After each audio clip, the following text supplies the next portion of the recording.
崩壊スターレイル写真術、長与月の露出オーバーって何編。こんにちは、コバトーンです。長与月の露出オーバーに関するセリフがちょっと話題になっていましたね。そこで露出オーバーについてコバトーンさんに聞きたいと質問をいただいたので回答していきます。なんせ私、ゲーム配信をしている傍ら、本業はカメラマンをしていますので、まさしく今回の話題を解説するのに適任なんですね。というわけで露出オーバーについて解説させていただきます。今回はカメラのことが少しわかるだけでなく、長与月がなぜ露出オーバーを嫌うのかも理解できますので、合わせて解説していきます。雑学を聞くつもりで気楽に聞いていただけると嬉しいです。よければどうぞ。ネタバレ注意。今回は長与月の性格についてちょっとだけ触れます。さほど本編ネタバレはないですが、一応最新ストーリーをプレイしていない方は要注意です。よければ引き続き見てみてください。露出とは肌面積が多いことではない。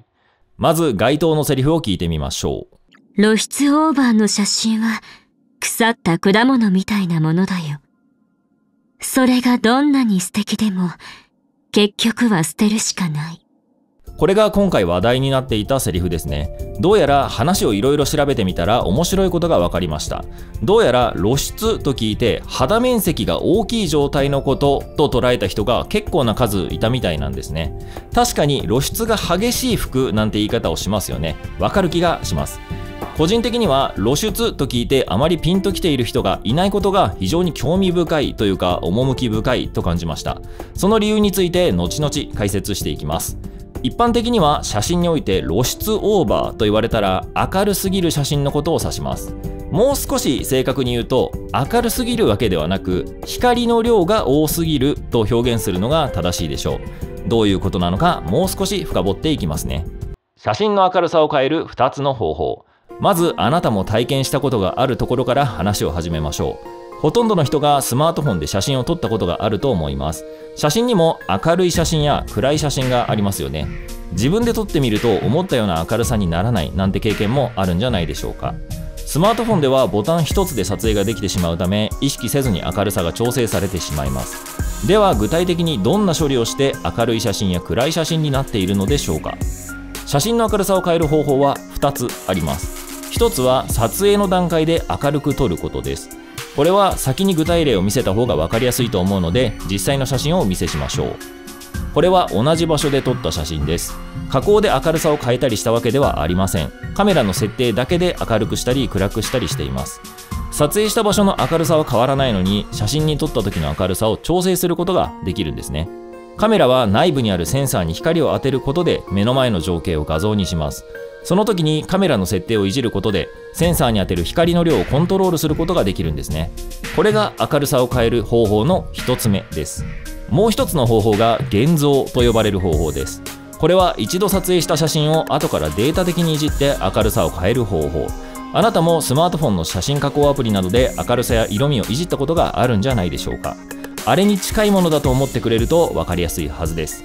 正確に言うともうちょっと高度な処理をしているんですが、今回の本題はそこではありませんので、ひとまずデータをいじって明るくしていると思ってもらえば十分でしょう。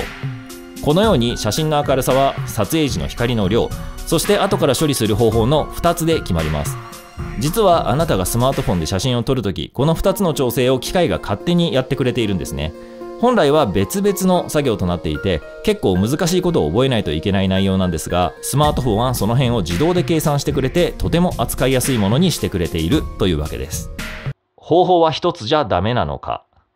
ではここで少し想像力を働かせてみましょう。写真の明るさを変える方法は2つあると言いましたね。どちらも明るさを変える機能であるならどちらか1つだけを調整すればいいのではないかと思いませんか。そうですよね。めんどくさい方法を2つともやってわざわざ難しくする必要はありません。シンプルにいきましょう。とはならないんです。実はそれぞれに特徴があって得意な部分を生かす必要があります。これも実際に見た方が分かりやすいので画像を見ながら説明しましょう。先ほど見せた画像を撮影する際、もっと極端に明るくしたりもっと極端に暗くした場合を紹介します。これはカメラで光の量を調整する機能だけで調整しています。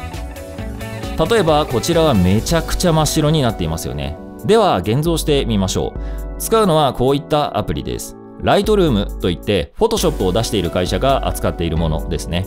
現像には専用のソフトがあるのでそういったものを利用します。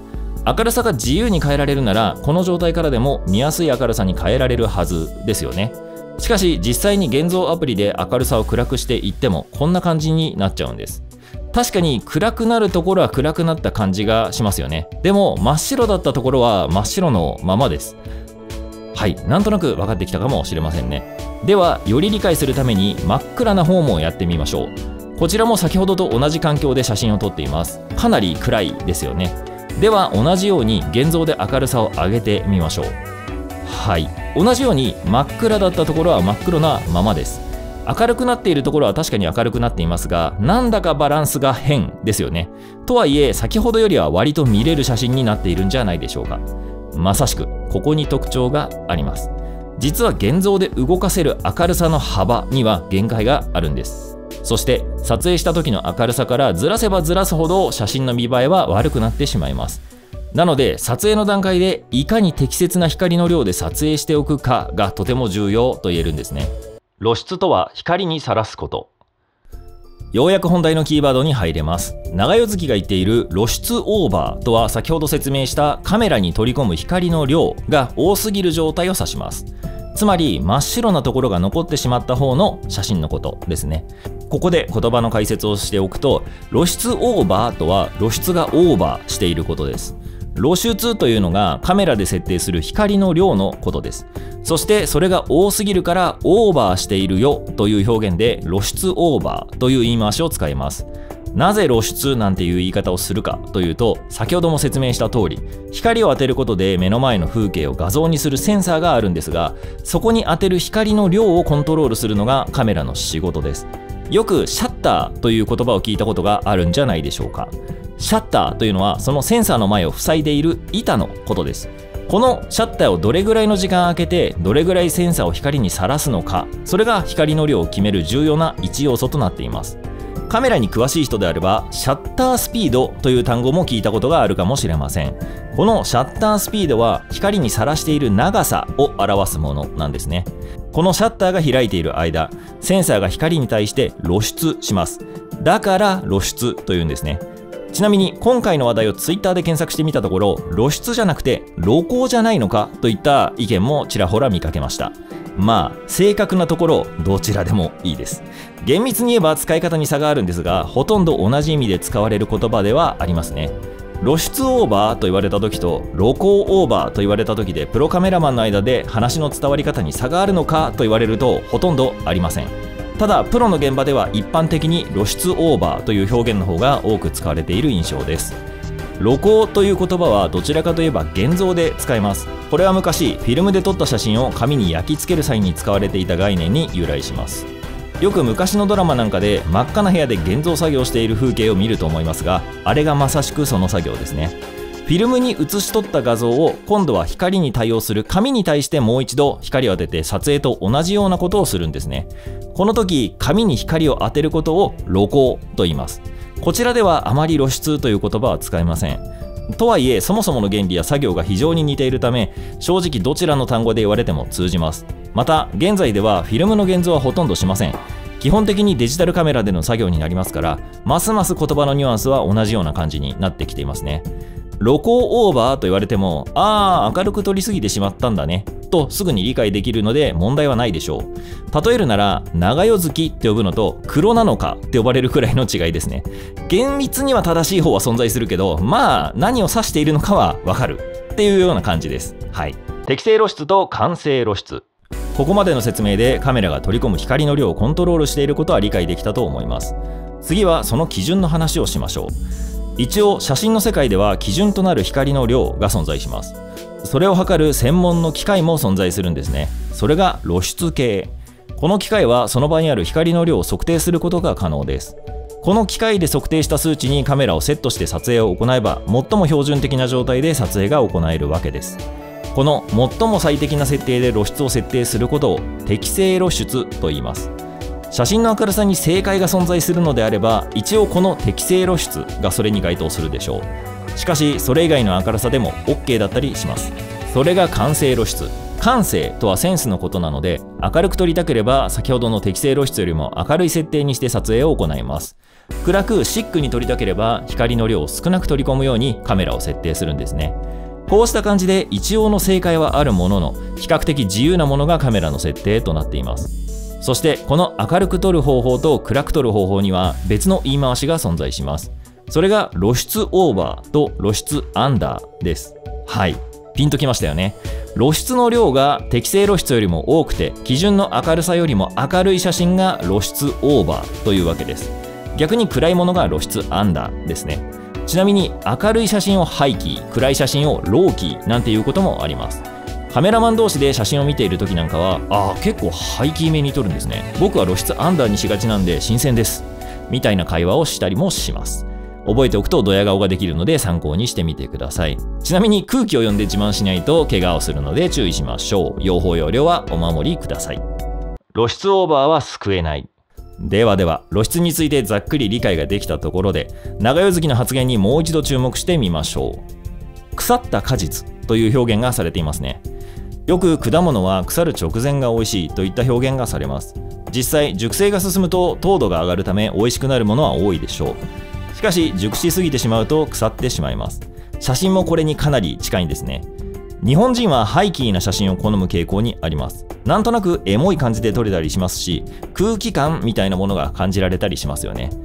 肌も綺麗に見えるので一石二鳥というわけで、結構明るい写真は魅力的なんです。